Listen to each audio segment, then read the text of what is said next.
গণ অধিকার পরিষদের সদস্য সচিব। ফারুক, আপনাকে স্বাগত রিপাবলিক বাংলায়, আমার শো সোজাসুজি স্বর্ণালীতে। যে বিষয় নিয়ে আমরা আলোচনা করছিলাম আজকে, শেখ হাসিনা তিনি দেশে ফিরে আসবেন কিনা এবং এলে তার পরিণতি কি হতে পারে, শেখ হাসিনার আদেও বিচার হতে পারে, শেখ হাসিনার বিচার কে করবে? আপনারা বলছেন বারবার করে শেখ হাসিনা চান আপনারা ফিরে আসুক, কিন্তু শেখ হাসিনা ফিরে এলে আপনারা কি করবেন সেই বিষয়টা স্পষ্ট উত্তর পাওয়া যাচ্ছে না। তার বিরুদ্ধে অ্যাকচুয়ালি কি অভিযোগ রয়েছে, সেই অভিযোগগুলো এখন হঠাৎ করে, যেরকম কিছুক্ষণ আগে রোকেয়া প্রাচী তিনি বলছিলেন আওয়ামী লীগ নেত্রী, রাতারাতি একগুচ্ছ অভিযোগ, কোথায় 8 মাস আগে কি হয়েছে, 7 মাস আগে কি হয়েছে, সেগুলোকে এখন নথিভুক্ত করা হচ্ছে। আসলে শেখ হাসিনাকে দেশে ফিরিয়ে এনে আপনাদের উদ্দেশ্য রয়েছে তার উপরে নির্মম অত্যাচার করা, তালিবানি কায়দায় তার খুন করা, বা তাকে কারাগারে বন্দি করে রাখা দিনের পর দিন, কোনটা? কিসের জন্য চাইছেন শেখ হাসিনা দেশে ফিরুক? জি ধন্যবাদ। আপনি শুনতে পাচ্ছেন আমাকে? আমি একদম শুনতে পাচ্ছি। জি ধন্যবাদ জানাচ্ছি। প্রথমেই বলি, এই যে রোকেয়া প্রাচী বললেন যে শেখ হাসিনা বাংলাদেশে বীরের বেশে ফিরে আসবে, শুনেন, পৃথিবীর ইতিহাসে পালিয়ে যাওয়া স্বৈর শাসক কিংবা পালিয়ে যাওয়া কোনো চোর উনি বীরের বেশে কখনো তার নিজ দেশে ফিরে আসতে পারে না। যিনি বাংলাদেশ থেকে বিতাড়িত হয়েছেন, পালিয়ে গেছেন, পিছনের দরজা দিয়ে পালাতে বাধ্য হয়েছেন জনগণের দৌড়ানিকে, এরকম একজন পলাতক ফ্যাসিস্ট স্বৈরাচার বাংলাদেশে বীরের বেশে ফিরে আসবেন, ইটস টোটালি ইম্পসিবল। এবং আমরা তাকে বাংলাদেশে চাই। কেন চাই? তার যে গণহত্যার বিচার, এই বিচার আমরা বাংলাদেশের জনতার আদালতে করব। জনগণ তার বিচারের জন্য মুখিয়ে আছে। তিনি বাংলাদেশে 2000 ছাত্র জনতাকে জুলাই আগস্টে হত্যা করেছেন, খুন করেছেন। তার প্রত্যক্ষ নির্দেশে বাংলাদেশে জুলাই আগস্টে গণহত্যা সংঘটিত হয়েছে। এই গণহত্যার বিচার অবশ্যই হতে হবে। এবং একই সাথে তিনি 15টি বছর ভারতীয় রয়ের পরিকল্পনায় বাংলাদেশে একটি শ্মশান বানিয়ে তিনি কিন্তু আজকে দিল্লিতে বিতাড়িত হতে বাধ্য হয়েছেন। প্রত্যেকটা খুন এবং গুমের বিচারের জন্য বাংলাদেশের জনগণ খুনি হাসিনাকে বাংলাদেশে চাই। সেই বিচার করার জন্য আপনাদের সবসময় মনে হয়, আমি জানি না কেন আপনাদের মনে হয় যে সবকিছু নেপথ্যে ভারত রয়েছে, অথচ ভারত কিন্তু আপনাদেরকে সমানে সাহায্য করে যাচ্ছে। আজকের দিনে যখন আপনি কথা বলছেন, মানে আপনাদের এই ভারত বিদ্বেষের কারণটা কি? ভারত তো আগা পাঁচতলা শুরু থেকে আপনাদেরকে সাহায্য করে এসছে, এখনো সাহায্য করে যাচ্ছে।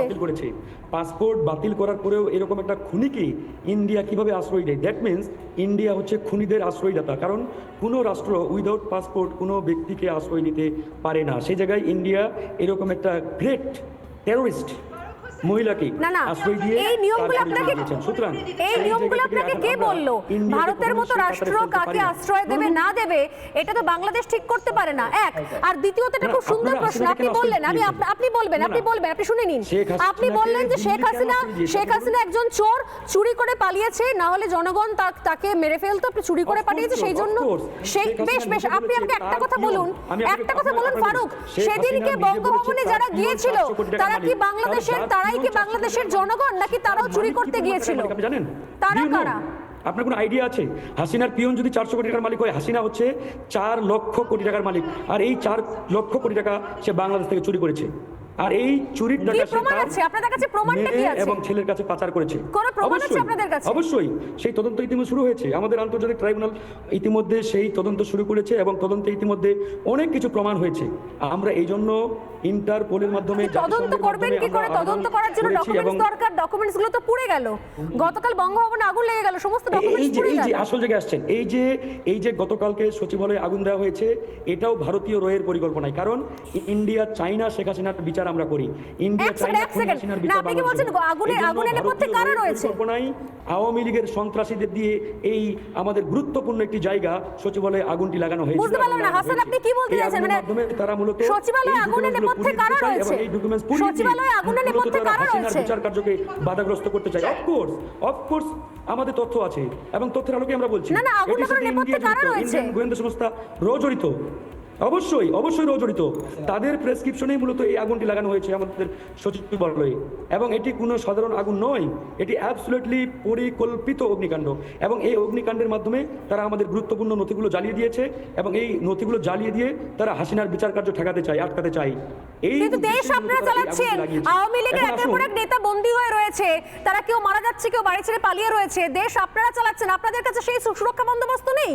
যারা নিজেদেরকে ভবন রক্ষা করতে পারে না, যারা যারা- নিজেদের শেষ দরকারি করি, কাগজপত্র আবার- রক্ষা করতে পারে না যারা তারা পালিয়ে বন্দীকে বেড়াচ্ছে, নিরাপত্তা এরা দেবে কি করে?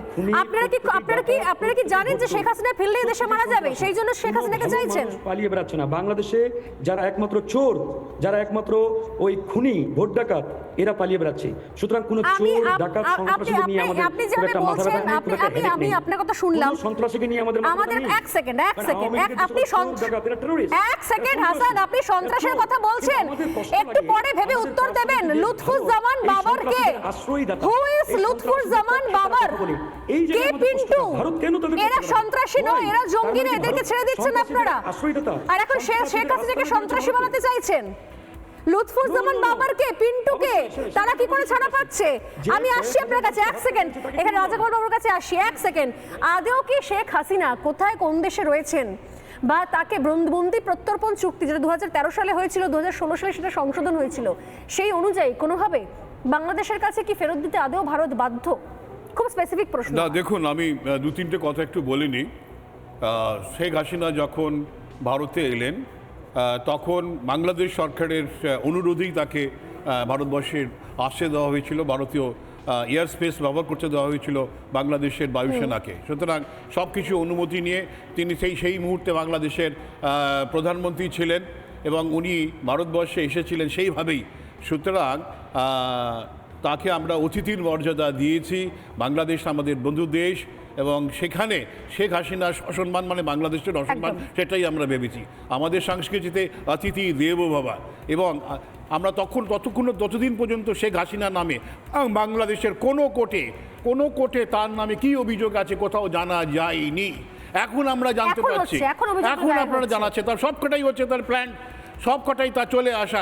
সুতরাং আমাদের, আপনি জেনে রাখবেন, আমাদের সঙ্গে যে প্রত্যাবর্তন চুক্তি আছে সেই চুক্তিতে পরিষ্কার বলে দেওয়া আছে যদি কোনো বন্দীকে ফেরত পাঠানো হয়, তার যদি কোনো পলিটিক্যাল ইন্টারেস্ট থাকে, তাহলে সেটা হবে না। সেটা ঠিক। আমরা কোনো মতেই রাজি নই। কেননা উনি এসেছেন, যে সমস্ত অভিযোগগুলো আপনারা জানিয়েছেন সেগুলো সবটাই ওনার চলে আসার পর আগে থেকে, এবং তাও হচ্ছে কোথায়, তাহলে পুরো স্ট্র্যাটেজিটাই ভুল করে ফেলেছে ইউনূস। এক্স্যাক্টলি, হাসিনাকে পাওয়ার জন্য পুরো জিনিসটাই ভুল করে ফেলেছেন। এবং এটা নর্মাল কোর্টে হচ্ছে না, ইন্টারন্যাশনাল ক্রিমিনাল ট্রাইব্যুনাল যেটা নিজের আছে, দেশের কোনো কোর্ট বানিয়েছে একটা। না সেটা তো শেখ হাসিনার সময় হয়েছিল, মুক্তিযোদ্ধাদের সময় রাজাকারদের তাদের বিচারের জন্য তৈরি হয়েছিল। এটা একটা স্পেসিফিক কোর্ট, এবং সেই কোর্টে যখন ব্যাপারটা করা গেল তাহলে বোঝা যাচ্ছে এটা একটা পলিটিক্যাল ইন্টেনশন। ভারত একে যতটা পারবে সে বাধা দেবে। মোহাম্মদ ইউনূস বুঝেছেন, উনি বলেছেন আমরা ওয়েট করবো, আর্জেন্সি। সেই জন্যই বারবার করে রিকোয়েস্ট করা হচ্ছে। নানা ধরনের কন্টেন্ট দেখার জন্য লাইক করুন, শেয়ার করুন আমাদের ফেসবুক পেজ, সাবস্ক্রাইব করুন আমাদের ইউটিউব চ্যানেল। পাশাপাশি অন্যান্য ব্রেকিং নিউজের জন্য অবশ্যই চোখ রাখুন রিপাবলিক বাংলায়।